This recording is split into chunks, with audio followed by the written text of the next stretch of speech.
नमस्कार साथियों। घर बनाते समय जब किचन बनाने की बारी आती है तो उस समय हमारे को कुछ बातों का खास ख्याल रखना है। जैसे जो किचन हम घर में बना रहे हैं वे देखने में खूबसूरत हो, अच्छा लगे।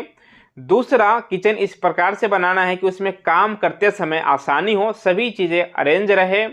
और तीसरा और सबसे खास, किचन इस प्रकार से बनाना है, पहले ही प्रॉपर प्लानिंग करके बनाना है जिससे कि बार बार उसमें चेंजेस ना करना पड़े।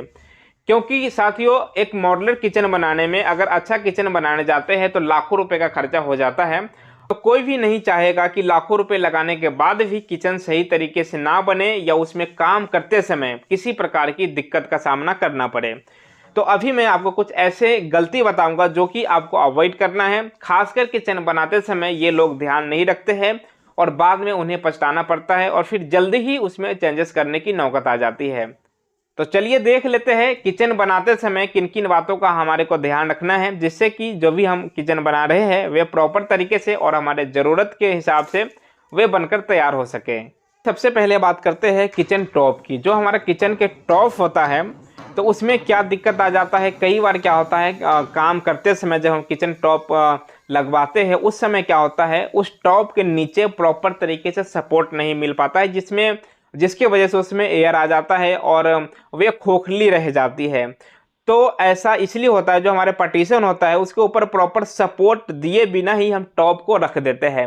और अगर ऐसा वर्क हो जाता है, ऐसा काम हो जाता है कहीं भी, तो इससे दिक्कत क्या होता है, अगर कोई भी भारी सामान हम टॉप के ऊपर रखते हैं तो उसमें जो हमारा ग्रेनाइट लगा हुआ है, अधिकतर ग्रेनाइट ही लगते हैं, तो उसमें क्या होगा, क्रैक्स आ जाएंगे और वे टूट जाएंगे जिससे कि हमारे को काफ़ी नुकसान होगा और ये चीज़ें सही नहीं होता है। तो इसको लगाने का सही जो तरीका है वह ये है, जब भी हमारा पार्टीशन जो तैयार हो जाए, पार्टीशन के ऊपर प्रॉपर तरीके से सपोर्ट हमारे को नीचे देना है।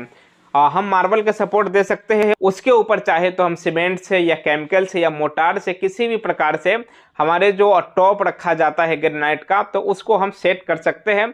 और ये खास ख्याल रखना है कि कहीं से भी वे खाली ना रहे और प्रॉपर उसमें उसके जो सपोर्टिंग है वे सही तरीके से हो पाए। हम सभी चाहते हैं जब हम किचन में काम कर रहे हो उस समय हम कंफर्टेबल हो। मतलब कहने का है, जो हमारी किचन के टॉप है उसकी हाइट मेंटेन हो, हमारे हाइट के साथ मैच करता हो। होता क्या है, अगर मान लो किचन की जो हमारी टॉप है उसकी हाइट अगर कम हो तो भी दिक्कत हो सकता है, ज़्यादा हो तो भी दिक्कत हो सकता है। अगर हाइट कम हो तो हमारे को थोड़े झुककर काम करना पड़ेगा जिससे कि हमारे पीठ में, गर्दन में दर्द हो सकता है। अगर हाइट ज़्यादा हो तो भी हमारे को दिक्कत हो सकता है। तो वैसे तो लोग अपने ज़रूरत के हिसाब से हाइट रखवाते हैं, लेकिन एक इसका स्टैंडर्ड जो साइज है वे मैं आपको बताऊं तो आपको लगभग ज़्यादा किचन में ये रखा जाता है तो 30 से 32 इंच का ही हाइट रखना है, इससे ज़्यादा हाइट आपको नहीं रखना है। वैसे अगर आप इसका सही हाइट रखने का, इसको मालूम करने का तरीका ये भी है, आपकी जो भी रसोई पहले से बना है, जो भी किचन आपका पहले से बना है, तो आप ये देख लें आप जिस हाइट पे बना है क्या आप वहाँ पर कंफर्टेबल है, क्या वे हाइट कम है या ज़्यादा है। अगर कम ज़्यादा है तो आप उसको एडजस्ट करके नए किचन में उसको बनवा सकते हैं। अब साथियों, किचन बनाते समय हम टाइल्स भी ज़रूर लगाते हैं वॉल के ऊपर। जो हमारे टॉप के ऊपर जो हमारे वॉल होते हैं उस दीवार पर हम टाइल्स जरूर लगवाते हैं। ऐसा हम इसलिए करते हैं कि हमारे जो दीवार है वे क्लीन रहे, किसी प्रकार की गंदगी ना हो। लेकिन इस जगह पे लोग गलती कर बैठते हैं, डिजाइन के चक्कर में क्या करते हैं, बहुत से लोग ग्रुप वाले टाइल्स ले आते हैं जहाँ पे क्या होता है धूल जाके इकट्ठा हो जाता है और वे टाइल गंदा हो जाता है, जिससे हमारे को सफाई करने में बहुत दिक्कत होता है। तो इससे बचने के लिए कभी भी किचन में जब हम टाइल्स का काम करवा रहे हो, जो हम टॉप के ऊपर लगाते हैं हमारे दीवार पे टाइल्स, या हमारे टॉप के नीचे भी अगर हम टाइल्स लगाते हैं, तो हमारे को ध्यान रखना है कि हमारे को प्लेन टाइल्स लगाना है जिसकी सफाई हम आसानी से कर सकें। अब कई बार क्या होता है, जो हमारे किचन के टॉप रखे हुए हैं उसमें पानी का फ्लो सही से नहीं जा पाता है और ये गलती होता है जब किचन का टॉप लग रहा हो उस समय जो लेवल है वे सही तरीके से नहीं किया हुआ होता है।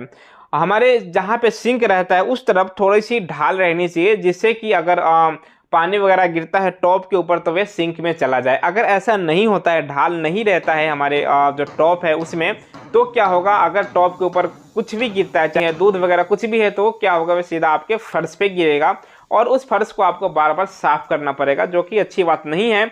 तो टॉप जब आपका लग रहा हो तो थोड़ा ये देख ले कि उसमें थोड़ी सी ढाल हो, जो कि कुछ भी पानी वगैरह अगर गिरे तो वे आपके सिंक में चला जाए। इसके अलावा जब हमारे किचन की, जो हमारी रसोई रूम की फ्लोरिंग का काम होता है, जब हम फ्लोरिंग टाइल्स या मार्बल वगैरह लगवाते हैं, तो ये ध्यान रखना है पूरे किचन के जो फ्लोर है उसको एक लेवल में नहीं करवाना है।